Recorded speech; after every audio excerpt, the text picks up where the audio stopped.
span of, let's call it 25 years, we went from not having this form of language or this feature of language to a whole new set of characters, a whole new way of expressing ourselves. Grammar Girl here. I'm Mignon Fogarty, and on these Thursday shows, we talk about things that are generally interesting about language. And I am here with Keith Houston, who runs the blog Shady Characters. He has a book by the same name, Shady Characters, which is fabulous. And he has a new book called Face with Tears of Joy, all about emoji. And emoji are also just a fascinating thing that we do with communication. Keith, welcome to the Grammar Girl podcast. Thank you for having me. Yeah. So, emoji, I was surprised they go back much farther than I originally thought. Can you talk a little bit about what was the first emoji?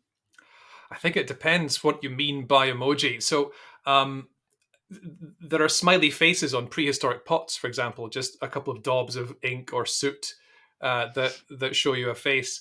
Um, if you then wait, you get into the medieval period, and a lot of readers, interestingly, not writers of books, but readers of books, would draw little pictures in the margins to call out something interesting, little pointing hands, and there are lots of pointing hand emoji.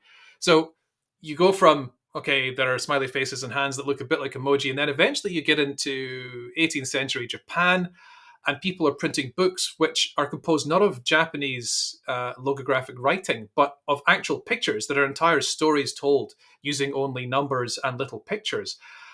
And then, if you like, well, what is that? Is an emoji a yellow smiling face? The first of those was designed in the 1960s, or the most iconic one, the one that everyone would recognize, was designed by an American graphic designer called Harvey Ball in the 1960s. But if you finally get to an icon on a computer screen, then we're still not an emoji.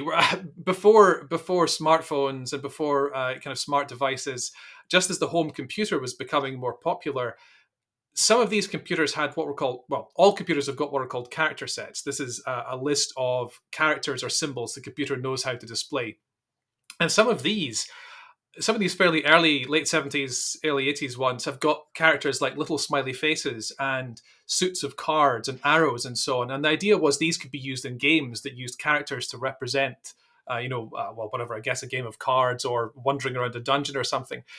Mm. So these electronic icons have been around for quite a long time as well. But finally, if you wait until you get to 1980s Japan, this is where the first things we might think of as being emoji, I guess, or canonically think of as being emoji. So a collection of little icons that you can put in amongst your text on an electronic device and then send them to another device.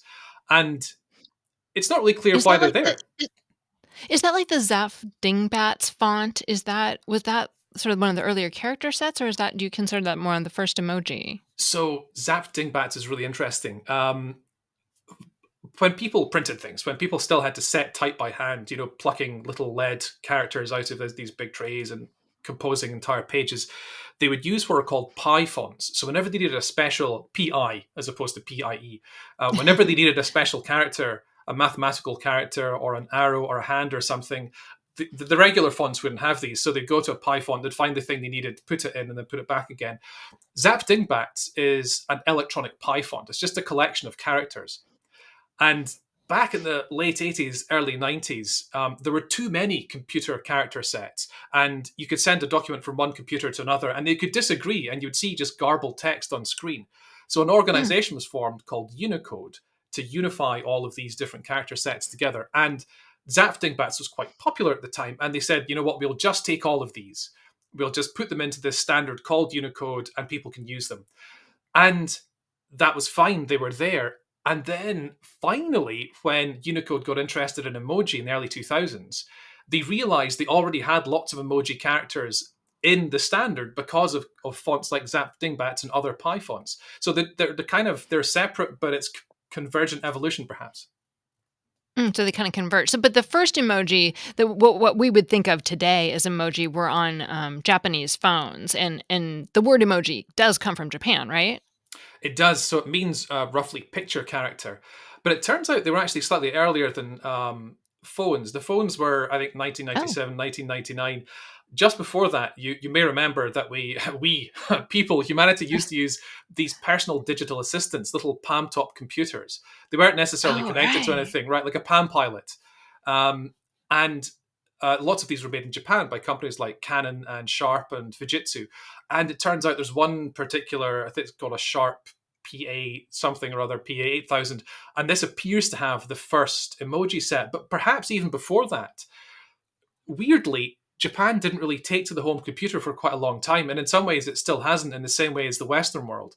But what a lot of Japanese people did use were word processors. So a kind of combination of a printer and a keyboard and a tiny screen.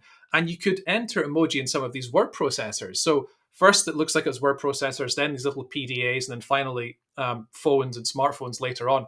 So it was a source of some frustration to me that I could never really put my finger on one device or one icon and say this was the first emoji. There's a spectrum. There's a very long tail, but it's back to front. Yeah, and you probably have an opinion on the, what's the plural of emoji? Is it emoji or emojis? Um, I think in Japanese it would be just emoji. It's rather than emojis, and so I try to use that throughout the book. But honestly, I don't know. I think I find myself sometimes typing emojis without really meaning to. So use whichever feels most natural, I think. Nice. Nice. So, there's so much to say about emoji. So, how well, first, okay, so you talked about the Unicode, Mm. consortium. So if you want to make a new emoji, it's actually a formal process. Can you talk a little bit about the consortium and what they do? It is. It's a really weird setup.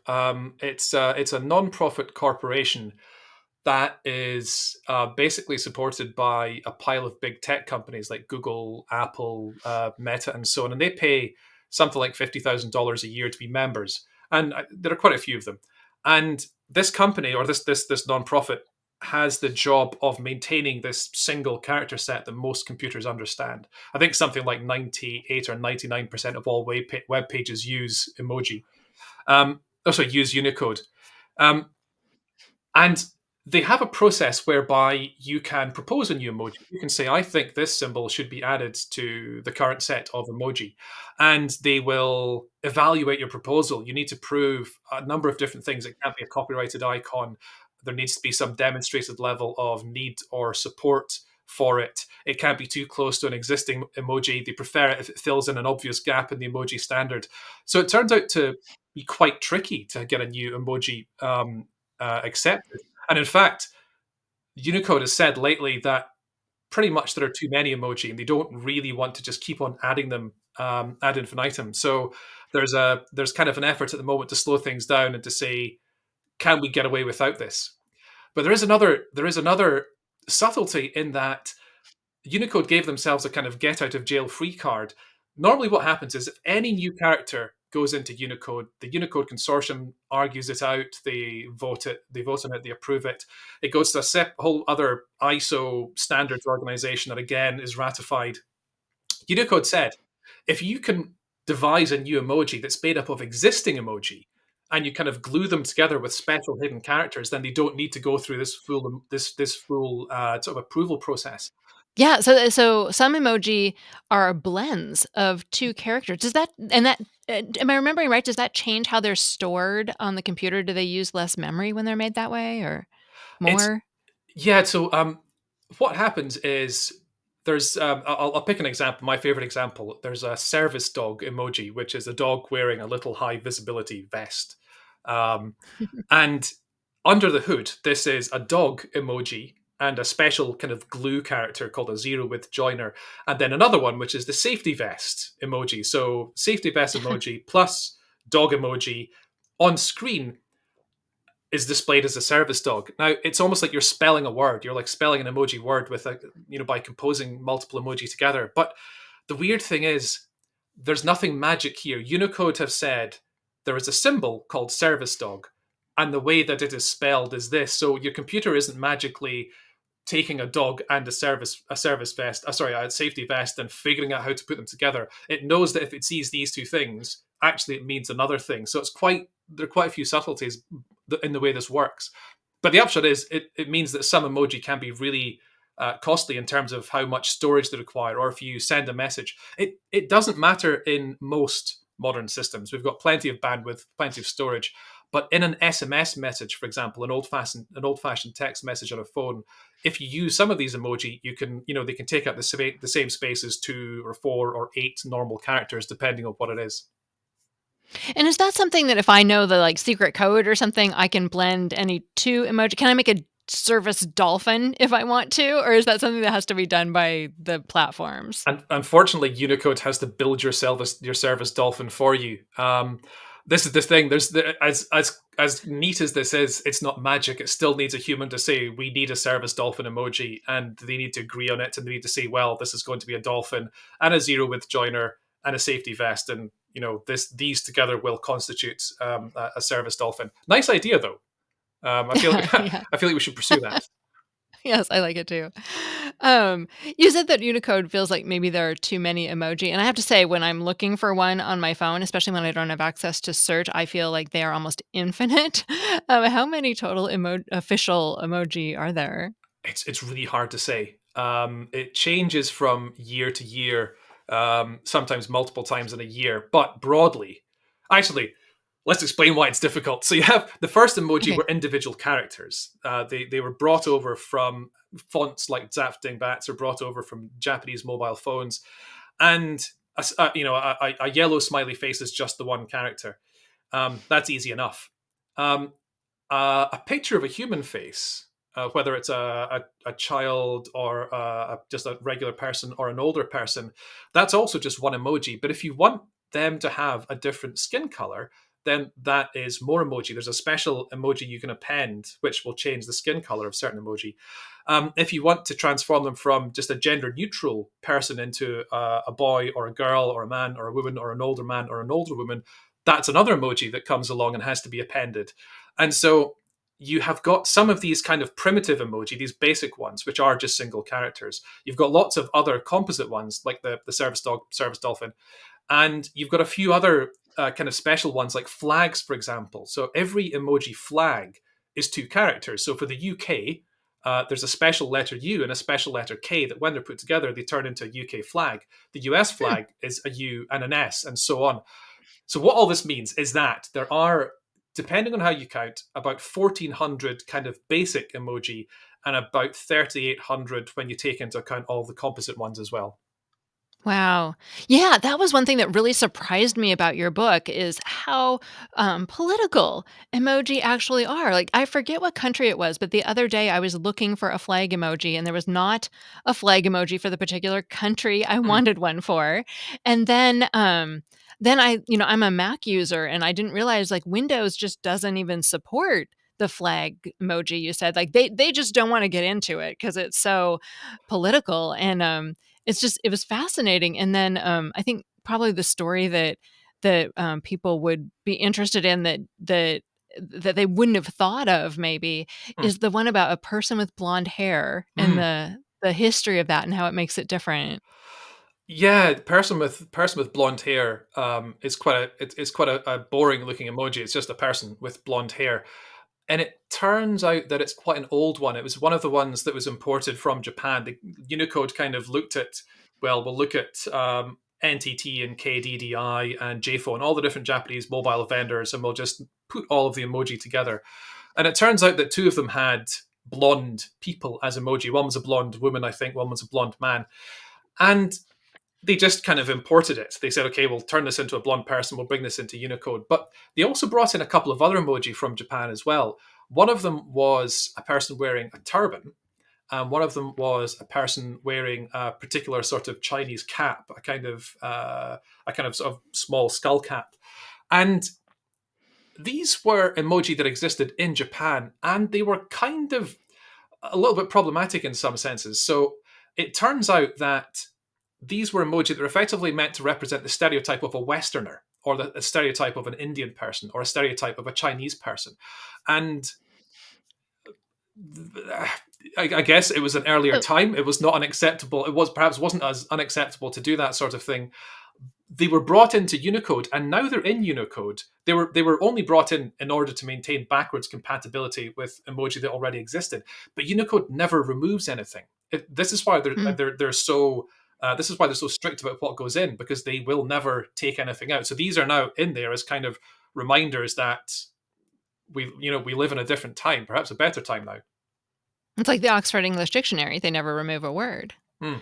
And I'm sure there are Yeah, plenty so, of offensive words in there yeah. So the person with blonde hair emoji originally was representative of Westerners, in and general. and Yeah. then in general, and then when people wanted, the big emoji set to be more inclusive and have people with all different kinds of hair, like the blonde person with the blonde hair was already there, but it had Hmm. had a different meaning to start with. I just thought that was so interesting. Yeah, hair color, and well, I guess Unicode basically went through what they do is they every year or so they look at the emoji that exists and think, do we need to extend this? Do we need to change this? And there were a few years where really big changes happened. So I mean, to be honest, a lot of emoji have been quite problematic or were quite problematic for quite a long time. So one of the first big updates was to add professions that were no longer gender specific. So often you'd see a police officer and they'd be drawn as a man, and you might see a dancer and Mhm. they'd be drawn as a woman.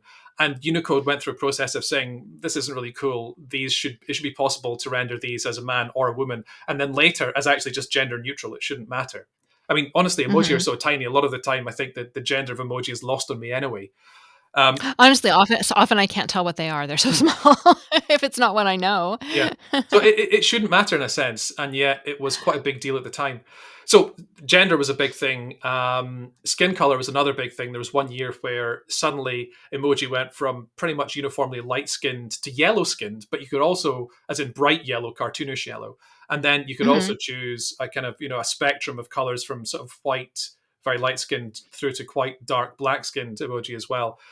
And then hair was a kind of a later addition. Apparently, there were lots of petitions for people asking for red-haired emoji, and so there's a bit Mm. of work done to have people with red hair, people with curly hair, which was kind of a Mm. stand-in for kind of sort of kinky African or African American hair. I think it's debatable Mm. as to whether it's been very successful. But there was red hair, white hair, curly hair, and no hair. But blonde hair was left Mm. out because there was always this one emoji which was just person with blonde hair. So again, that the hair update was good, but it didn't apply to very many emoji, and in some ways, it's still incomplete. I think. It's so complicated, and you talk about how there are emojis that now there are emoji seasons, like the release of new emoji is an event, kind of like, "It's emoji season, we got a new set of emoji," and people get excited. I Yeah, remember I was excited about the maracas because, in my example sentences, squiggly often plays maracas. Oh, I see. I see. Okay, that's handy. Yeah. Yeah, I can't claim credit for the emoji season name. I think that was Jeremy Burge who founded Emojipedia, um, Hmm. who invented the term. But yeah, there was this for a long time. There was this kind of yearly bonanza, yearly harvest of new emoji, where lots of tech websites and basically everyone, newspapers, kind of gossip magazines and so on would all pile on and see what the new emoji were that year, and they were occasionally a little bit controversial. Again, the hair update was like, well, where's this sort of hair? Where's that sort of hair? Um, Mhm. Often what happened was there was a bit of an outcry, so it was plain that emoji were quite biased initially towards Japanese culture and towards, a very binary man versus woman type view of the world. And so the Unicode have chipped away at these. And so some emoji seasons have been quite significantly, they've quite significantly improved things, which is nice to see. Yeah, and as you said, that's why it's hard to count because there are modifications Mhm. of all the some of the individual emoji now too. You can Yeah. apply all these different things to them. Yeah. Let's talk about emoji in communication. You said the majority of emoji users actually don't use emoji for their actual like literal meaning. And, Mhm. I started thinking also, so your book, like tear face with tears of joy. Like, what does this emoji mean? I use this to mean laughing hard, but that's not the same as face with tears of joy. Am I using it wrong? Well, that's a really interesting question. I suppose what is an emoji? What is a face with tears of joy emoji? It's a collection of pictures collection of pixels that depict the face of some abstract being who is crying with joy. That's what it is. That is the face. That's the face value of that emoji. And Yeah. so even just by appending it to the end of a sentence, maybe a joke, or you're responding to, saying, "Oh, that's really funny," and you put that at the end, you're already using it in a sort of metaphorical way. You're not saying, "I am a small round yellow person who's crying with tears of joy." You're saying, "I am crying with tears of joy." You're already abstracting its meaning a little bit. So I Mhm. would argue that almost no emoji is used literally to refer to the thing that's depicted. But there are kind of, I think there's a kind of a spectrum as to what that can mean. So you can sometimes use an emoji in just an ironic way. So someone tells a joke which is obviously very bad, and you post a face with tears of joy emoji. You don't really mean that. You're being sarcastic or ironic. Yeah. Um, you can also use emoji in kind of a metaphorical way. So I think lately, a lot of people, well, I say lately, probably for a few years now, people often use a skull to mean I have died of laughter. It doesn't mean I've literally died. It doesn't mean there are skulls around here. It just means I'm dead because I died laughing. So there you go, you're using the skull in a metaphorical way. Red flag is sometimes used to mean this is problematic behavior. It doesn't mean I or anyone else is waving or possesses a red flag. It's just a literal translation or a literal use of the name of that emoji to mean something different to the depiction of the emoji itself. You can use them as the sound. So if you have a bee emoji, that can be a bee sound. So you can use it as the word bee. Um, Hmm. yeah, pretty much anything. So I think even the shape of emoji, I think I've seen people use. There's a kind of jazz hands emoji, and that has Yeah. been it's been suggested that people are using it to mean the letter W because it looks vaguely like a W. Oh, like when I wanna say "whatever" to someone, I could There send you the go. jazz hands Exactly. emoji? Yeah. So now you're already, again. Yeah, there are layers of metaphor there, right? That's really interesting. And there are generational differences too. Like, I'm not sure, like, Gen Alpha would get my "whatever" reference maybe? I don't know, Is like, there a Gen Alpha? Is that where we are now? Oh my god. yes. So, do people from different generations use emoji differently? They do. I think it's. I think I mean, I'm not an expert in this aspect of emoji, so anything I say Okay. should be taken with a pinch of salt. But my impression is that a lot of things are actually surprisingly common. One of the emoji that I looked at in weirdly a lot of detail is the poo emoji, or the poop emoji, the smiling poop, which was Yeah. one of the very first ones brought over from Japan. And there have been a couple of surveys fairly recently that show that no one likes it. It doesn't matter whether you're Gen Z or Gen Z or millennial or, I guess, Gen Alpha. No one likes the poop emoji. It's like consistently voted to be one of the least popular emoji, and it's relatively rarely used. So it's like 80th on the league table. Again, depending on how you count different emoji. So there are consistencies. I suspect where things change, it's in that metaphorical sense. The use of a skull. I think that might pass by a lot of people potentially of my generation, or maybe I'm just really uncool. Maybe older people, it would pass by, and I think it's that kind of very specific, almost fashionable use, just the same way that slang is fashionable and becomes, and it just sort of slides, appears from nowhere, then slides out of use. I think it's exactly the same thing. And I think in some ways, emoji are just as expressive and difficult to characterize as any other language. Mhm. And speaking of other languages, like, people in different countries use emoji differently too. So, the most popular one in one country may not be the most popular one in other countries. What are Hmm. some of the interesting differences that you found when you're working on the book?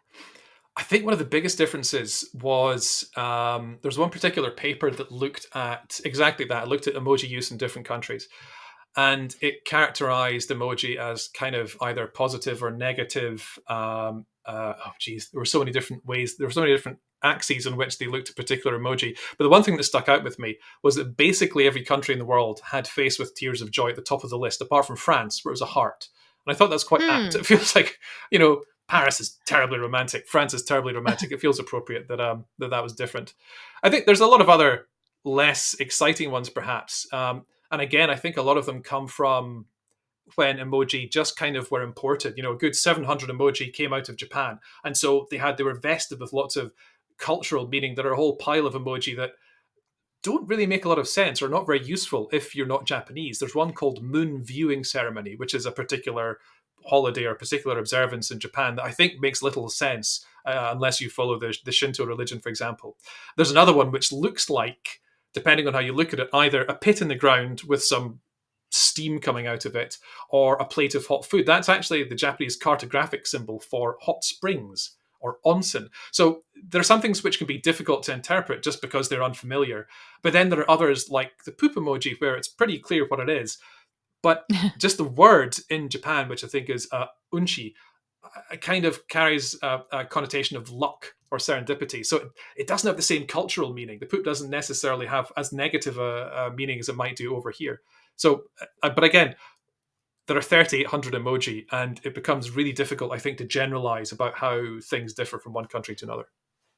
Yeah, yeah, bringing up the hot springs one, that reminds me, one thing I didn't know that was so interesting in your book is that, there are a few emoji that can be used in, web addresses. So the peace sign Mm. and that hot springs emoji, you can do peacesign.com and the hotsprings emoji.com, and they will take you to an actual web page. Mm. I tried the peace one yesterday, I don't know for sure. Is that still true of the hot springs one? I think it is. I think it was all of this. All of this goes back to the Unicode Consortium. It's in some ways both interesting and sort of depressing that it all leads back to a bunch of people in a boardroom somewhere in California. Um, so again, we talked earlier about how Zap Dingbats were just brought into emoji, sorry, brought into Unicode because it was popular. People used it a lot, and it turns out that some of these early symbols, like the peace symbol, before Unicode called them emoji, before Unicode had a notion of what emoji was, they already existed on our computers. We could still use them, and web addresses are administered in different jurisdictions around the world, and some of them said, yeah, you can have a web address with one of these custom symbols in it, or one of these special characters in it if you like.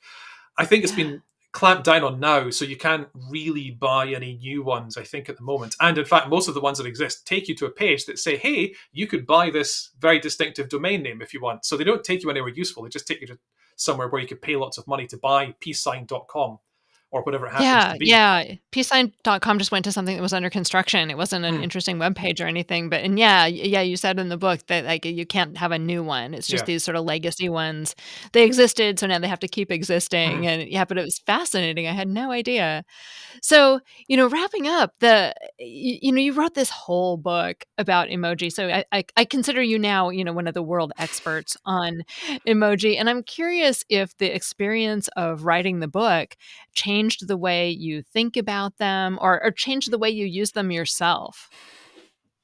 I think I'm maybe a bit of a stick in the mud. So I didn't use them very much beforehand.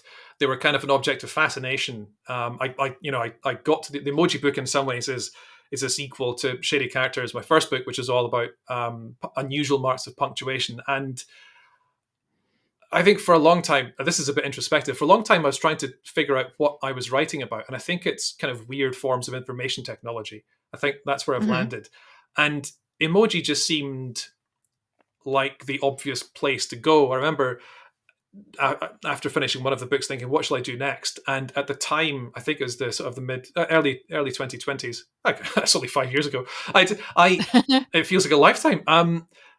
I was looking for something to write about, and it just seemed so obvious to write about them. They were ubiquitous, they were everywhere. So I think if it's done anything, I think it's given me quite an appreciation for the fact that there's this new facet of language. It's really hard to think of a time where in a span of, let's call it 25 years, we went from not having this form of language or this feature of language to a whole new set of characters, a whole new way of expressing ourselves. It's staggering. I mean, it's genuinely hard to think of anything else which had that effect. I asked the question on Twitter, I think, at the time, and I said, "Can anyone tell me what else has happened in the history of language like this?" And it was things like, well, the invention of hieroglyphics. Hieroglyphics came out of nowhere in about 100 years, and also the technology of writing, so papyrus, pen and ink, and so on, all just arrived in this big bang in ancient Egypt. And I think someone else suggested Shakespeare. Like Shakespeare Mm. coined so many words in such a short period of time that he really changed the face of, or certainly expanded the face of the English language. And emoji, it maybe seems a bit heretical to mention emoji in the same breath as like hieroglyphics or Shakespeare, but I don't think it's unreasonable to look at them in the same way. Yeah. Well, thank you, Keith Houston. The book is Face with Tears of Joy, which I'm relieved to hear that I'm not using wrong. Where can people find you, Keith? Well, my website is shadycharacters.co.uk, and you can find me and all my books and all of the other ways to reach me there. Great. And we're going to talk about one of your other books. So, for the main show, this is the end. But if you're a Grammar Paloozian, if you support the show, we have a bonus segment for you coming up. Keith has another book called The Book that is all about the technology of the book. And it's really fascinating. So, we're going to talk about that next in the bonus segment. But for the rest of you, thanks for listening.